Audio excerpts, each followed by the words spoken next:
भारत माता की बहुत बहुत धन्यवाद। सम्मानित मंच को प्रणाम। मंच पर विराजमान, मंच की शोभा को चार चांद लगाते परम पूज्य गुरुदेव महान श्री सुरेंद्रनाथ अवधूत जी, जिनका मार्गदर्शन हम लोग समय समय पर पाते हैं, और आदरणीय जलवाले गुरु जी, जो हिंदुत्व की विजय पताका को लिए एक लंबे समय से हिंदुओं में, युवाओं में जागृति का कार्य कर रहे हैं।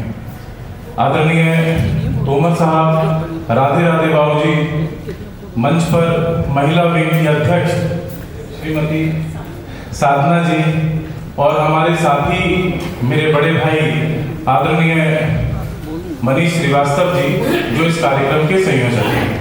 मैं उन सभी का हृदय की गहराई से धन्यवाद व्यक्त करता हूं, क्योंकि आज आपकी उपस्थिति से ही इस कार्यक्रम को भव्यता और सुंदरता प्रदान होती है। और धन्यवाद उन सभी साथियों का भी व्यक्त करता हूं जो मेरे सामने की ओर हैं, उन माताओं का, बहनों का, युवा साथियों का हृदय की गहराई से धन्यवाद कि आपने अपना बहुमूल्य समय निकाला और इस समय को निकालकर आज धर्म के विषय पर जो कार्य कर रहे हैं लोग, उनके प्रबुद्ध विचारों को सुनने का जो आपको अवसर प्राप्त हो रहा है।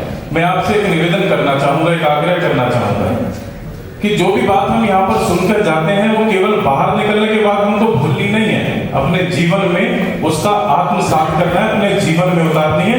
क्योंकि ये प्रयास केवल एक दिन या 2 दिन का नहीं है, ये प्रयास लंबे समय से चल रहा एक प्रयास है, जिसका एक स्वरूप या एक भाग कह सकते हैं कि हमने 2 दिवसीय कार्यक्रम यहाँ पर आयोजित कॉन्स्टिट्यूशनल क्लब में किया है।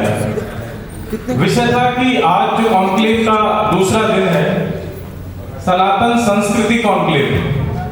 सनातन संस्कृति कॉन्क्लेव तब तक मेरे हिसाब से पूरा नहीं हो सकता था जब तक सनातन संस्कृति के महान संदेश वाहक नरेंद्र के विषय में चर्चा नहीं होगी।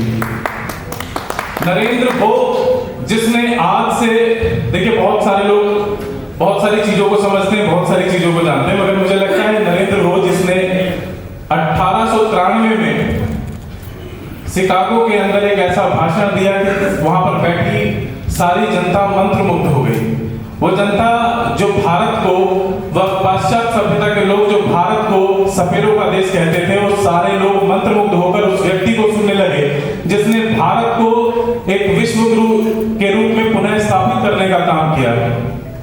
ऐसे महान प्रबुद्ध व्यक्ति के विषय में जब चर्चा होती है तो मुझे लगता है कि एक बार उनके सम्मान में अपनी भुजाओं को आसमान भर उठाकर जोरदार ताली से ऐसे महापुरुष के विषय में हमें सम्मान में ताली जरूर बजानी चाहिए। एक ऐसा बालक जो बहुत नटखट था, अपने गुरु के सानिध्य में आने के बाद अपने विचारों पर, अपने शब्दों पर और स्वयं पर संयमता पाने के बाद वह व्यक्ति नरेंद्र नाथ दत्त के बाद विवेकानंद बनते हैं। और विवेकानंद वो व्यक्ति था जिसने महज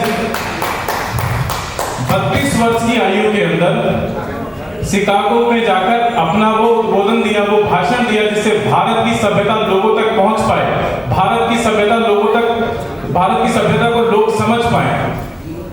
तो मैं ऐसे प्रबुद्ध विषय पर आज मेरे को जो अवसर प्राप्त हुआ है, उस नरेंद्र के सपने को पूरा करने के लिए आज वर्तमान के नरेंद्र के प्रयासों को भी प्रणाम करना चाहता हूं। क्योंकि जब नरेंद्र ने कहा था, विवेकानंद जी ने कहा था, गर्व से कहो हम हिंदू हैं, क्यों नहीं कहा था उन्होंने कि गर्व से कहो हम भारतीय हैं? क्यों नहीं कहा उन्होंने कि गर्व से कहो हम एशियन हैं? क्यों नहीं कहा उन्होंने गर्व से कहो हम धर्मनिरपेक्ष हैं? आखिर क्या कारण था उन्होंने कहा कि गर्व से कहो हम हिंदू हैं?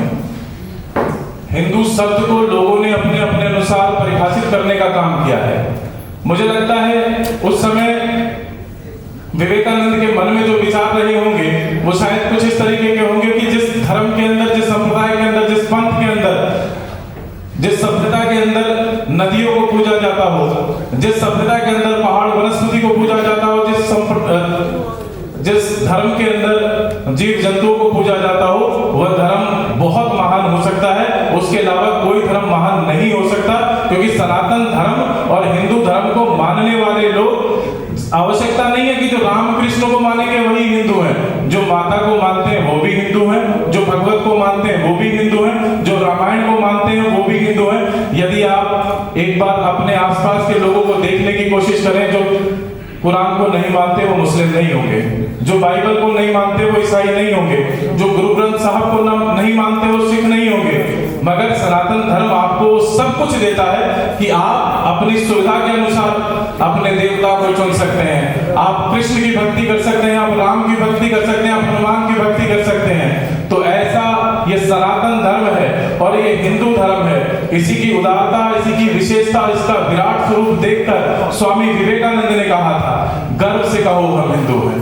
तो मुझे आज अपने आप को, मैं हिंदू कुल में जन्मा हूँ और हिंदू बब्बर शेरों और शेरों के बीच में बैठा हूँ, अपने आप को स्वयं गौरवान्वित महसूस करता हूँ कि ऐसे समाज में, ऐसे धर्म में मैंने जन्म लिया।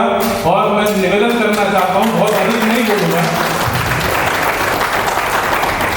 मैं एक निवेदन करना चाहता हूँ कि आप जब हमारे महापुरुष बोलते हैं, जब हमारे समाज के प्रबुद्ध लोग बोलते हैं, तो उनकी बातों को मैं दोबारा से इस बात को दोहरा रहा हूं कि उनकी बातों को आत्मसात करने की जरूरत है, उनकी बातों को समझकर ग्रहण करने की जरूरत है। जिन्होंने अपना समूचा जीवन सनातन धर्म और हिंदू धर्म पर समर्पित कर दिया, उनके एक एक शब्द को समझकर आत्मसात कीजिएगा और अपने जीवन के अंदर देखिएगा बहुत बदलाव आएगा।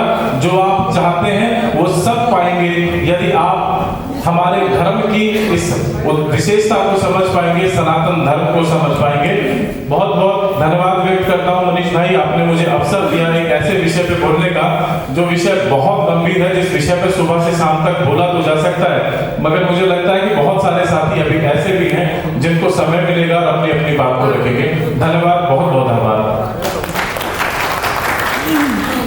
भाई विक्रम भाई बहुत ही ओजस्वी वक्ता हैं और ये हमेशा नेपथ्य में रह के काम करते हैं। संगठन की यही विशेषता है विश्व हिंदू महासंघ की। मैं चाहूंगा अगले वक्ता के तौर पे सीधे दिल्ली प्रदेश के अध्यक्ष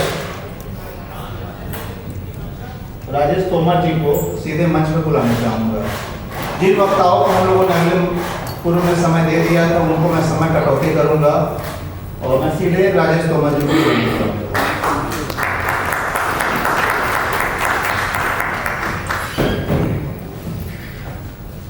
भारत माता की भारत।